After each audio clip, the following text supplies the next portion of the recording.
Hello, I'm Margot Politis and this is Study English, IELTS preparation.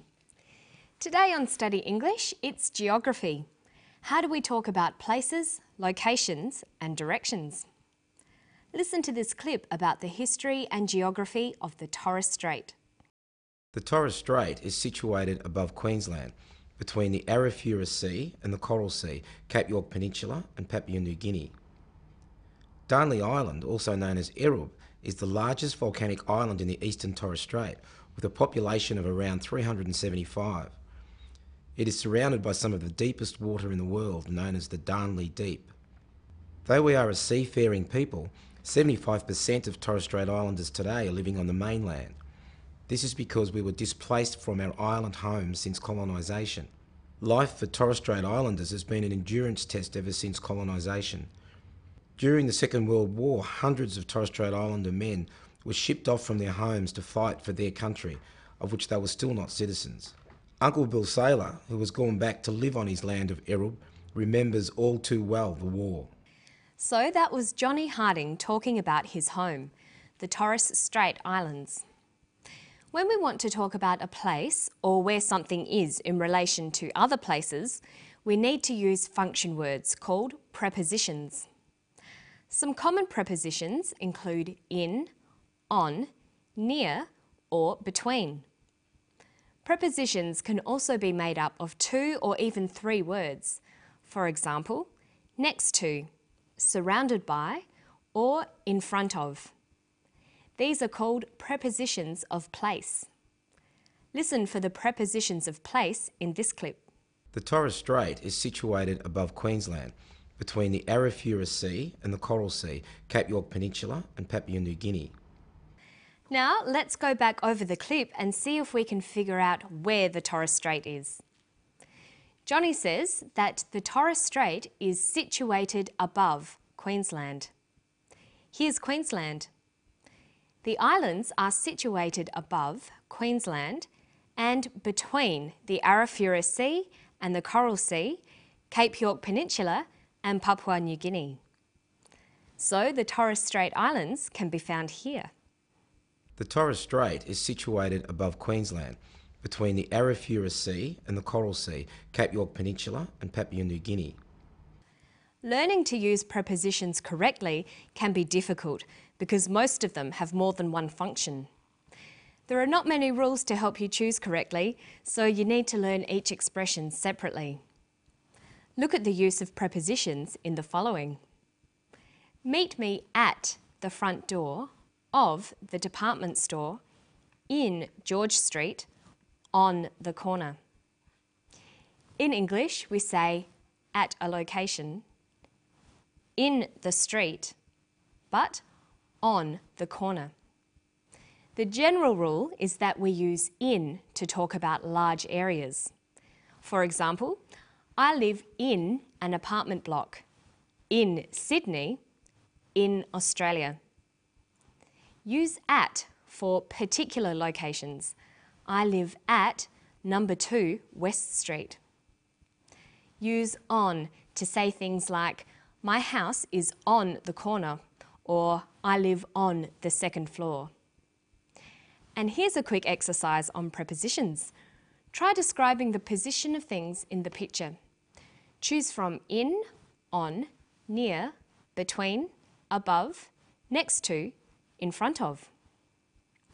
The chair is the table. The chair is in front of the table. The orange is the bowl. The orange is in the bowl. The cup is the vase and the book. The cup is between the vase and the book. And why don't you try more of these exercises at home? Listen for some more prepositions. Darnley Island, also known as Erub, is the largest volcanic island in the eastern Torres Strait, with a population of around 375.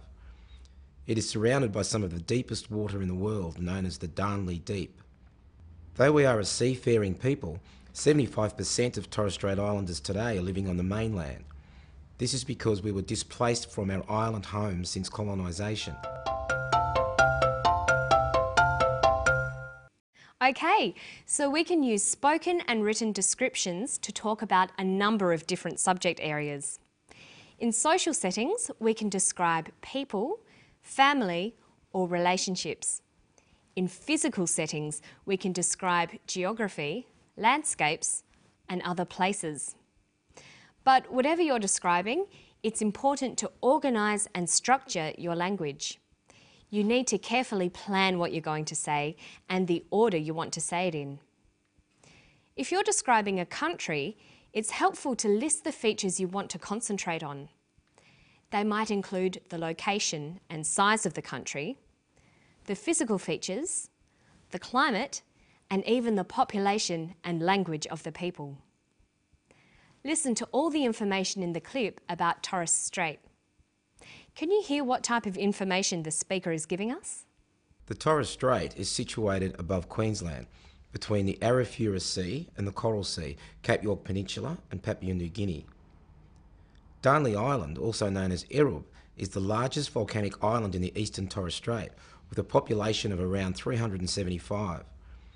It is surrounded by some of the deepest water in the world, known as the Darnley Deep.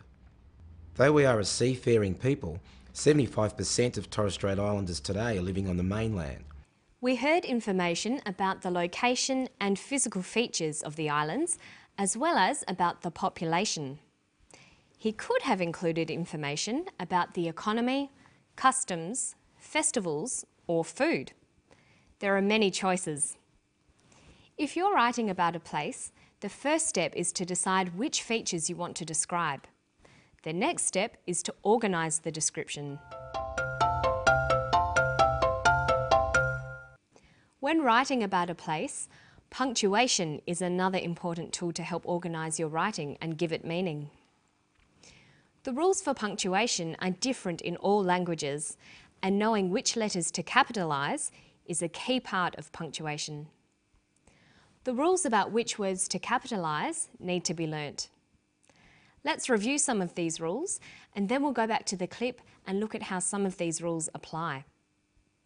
We always capitalise the first word in a sentence, the pronoun I, specific places on a map, for example, the Torres Strait or Australia, names of people or nationalities like Torres Strait Islanders or Australians, periods of time like the Second World War, and the names of people, including their title, for example, Uncle Bill Sailor.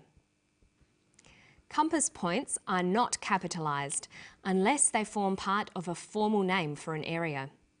So the Eastern Torres Strait doesn't need a capital on the compass point, but Southeast Asia does. Let's take another look at the clip, focusing on the use of capitals. The Torres Strait is situated above Queensland, between the Arafura Sea and the Coral Sea, Cape York Peninsula and Papua New Guinea. Darnley Island, also known as Erub, is the largest volcanic island in the eastern Torres Strait, with a population of around 375. Life for Torres Strait Islanders has been an endurance test ever since colonisation. During the Second World War, hundreds of Torres Strait Islander men were shipped off from their homes to fight for their country, of which they were still not citizens. Uncle Bill Sailor, who has gone back to live on his land of Erub, remembers all too well the war. Remember, if you're not sure which words to capitalise, check the dictionary. And that's all for today. Don't forget to practice organising and structuring your written language. And always edit your writing to make sure all your capitals and other punctuation are right. I look forward to seeing you next time on Study English. Bye-bye.